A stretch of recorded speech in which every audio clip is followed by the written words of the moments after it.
Class 1 laser safety and 22 watts of power for under $1,000.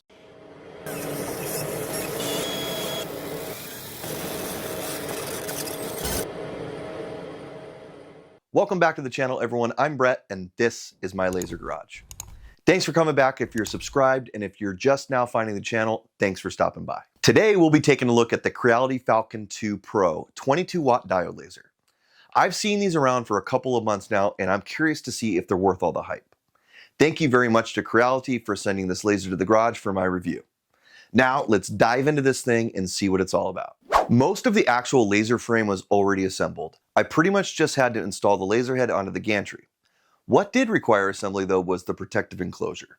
Not too bad though. Instructions were good and I managed to get it fully assembled in about 30 minutes. I only had to partially disassemble it once to fix something I messed up. Better than my IKEA furniture track record. After assembly, I connected the laser to Lightburn, which couldn't have been more easy. Lightburn discovered it immediately and it was just a couple clicks to get it set up. There was no camera setup file that I found on the thumb drive, so I went ahead and configured the camera at this point as well. That process was extremely easy, and Creality even provides the dot pattern printout that you need to take care of this. As I said, the Falcon2 Pro has 22 watts of optical power and runs in the 455 nanometer wavelength. The laser module also has sensors to monitor airflow, flames, and lens cleanliness. It has a 400 by 415 millimeter work area, and your work is supported on the bed with aluminum knife blades. There is a camera on top of the enclosure for easy project alignment through Lightburn. Smoke and fumes are extracted out the work area through a built-in exhaust fan, which you can choose to turn on manually or automatically with this switch here.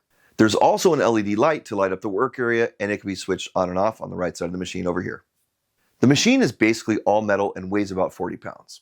I like that it has some heft to it. It makes it feel solid. It comes with an adjustable pressure air assist pump and is capable of turning on and off through Lightburn. Offline processing is also available by just inserting a TF card on the side. Now for safety. This is a Class 1 laser with a deep red transparent cover with excellent light filtering capabilities. Sensors monitor the lid status and will prevent the laser from running if it is open or immediately stop the machine if it is open. The Creality Falcon2 Pro 22 watt laser starts at about $900 for the basic package shown here, which comes with everything you need to get started. There's no need to buy anything else other than material, but the laser does come with a little starter pack of materials as well. Now that we're set up and talked about the specs, let's get started with some testing. As always, I'm going to start with some material test cards that I made using Lightburn.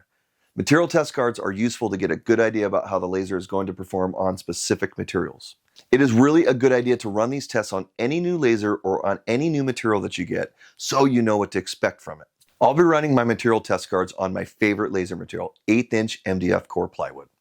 This material has a real wood veneer laminated on an MDF core, and the version I'm using here is the maple veneered style. This material cuts well on diodes and is overall pretty stable for material that is so thin. I highly recommend this material and have a whole video talking about it here.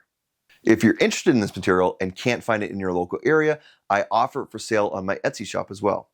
Buying through my Etsy shop helps out the channel greatly, and my wife and I really appreciate the support. The Falcon2 Pro actually had more power than I was initially expecting.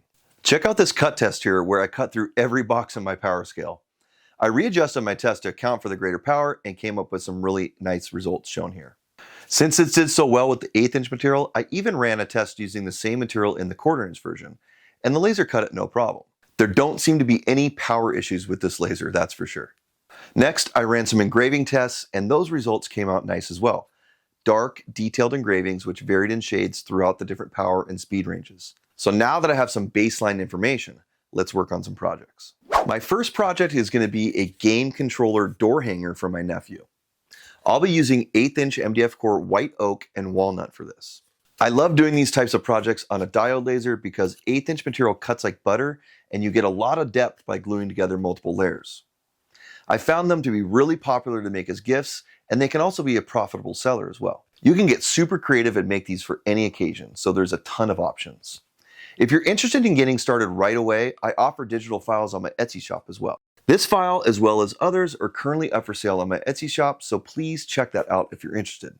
Links will be in the description below. The Falcon2 Pro made quick work of this sign. After it was finished cutting, all it needed was a little glue up and some spray shellac, and this door hanger is ready to go. Now let's try something that takes a little more precision. Since it's almost time to go back to school, let's see if this laser can handle engraving pencils. To easily align these pencils for engraving, I'll whip up a quick jig for them in Lightburn. To do that, I'll pin down a piece of 1/8" MDF, cut out some slots for the pencils, then without moving anything, I can create a design using the template in Lightburn. Load my pencils, and I know everything will be perfectly lined up when I run this job. These pencils came out really great. Next up, let's try a raster photo engrave. I'll just use my material test card to input some starter settings here, and let's see how we do.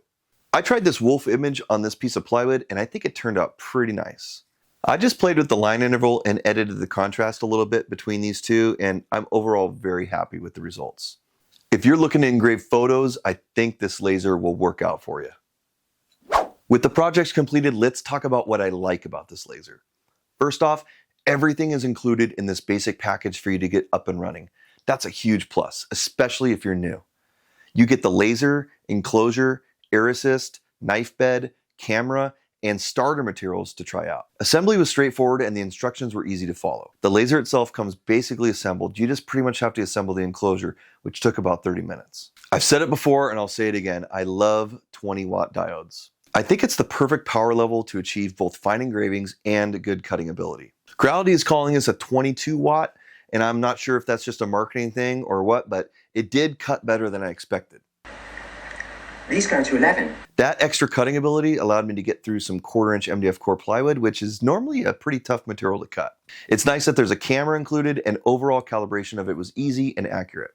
Lastly, the enclosure on this thing is really nice. You can see your projects from 360 degrees around the machine, and the exhaust fan and light eject the smoke well and light up the work area. Another cool thing about the fan is that it's on the left side of the machine, which is great because it allows you to back the laser all the way up to the wall if you'd like. I also love how the enclosure slides open instead of lifting up.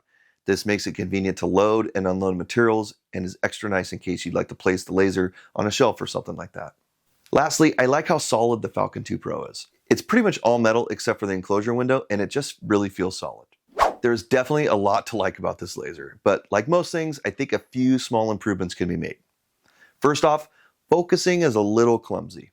Creality includes this little metal focus tool which has steps on it for engraving and cutting thicker material. It's nicely made of metal and the steps are convenient, but I would definitely lose this if I use this machine a lot. I wish they implemented the focusing gauge into the laser module like most manufacturers do nowadays, so you don't misplace this thing. Second, I just don't like knife blades in general.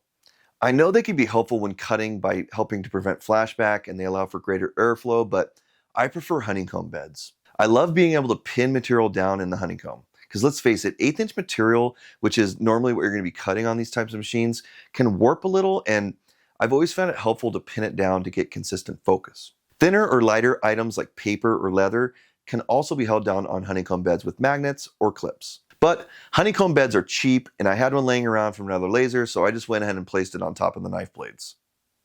I would just like to see the price of the machine be like maybe $30 higher and have a honeycomb bed also included as well. If you're new to the laser engraving game, this would be a fantastic first laser for you to explore the hobby.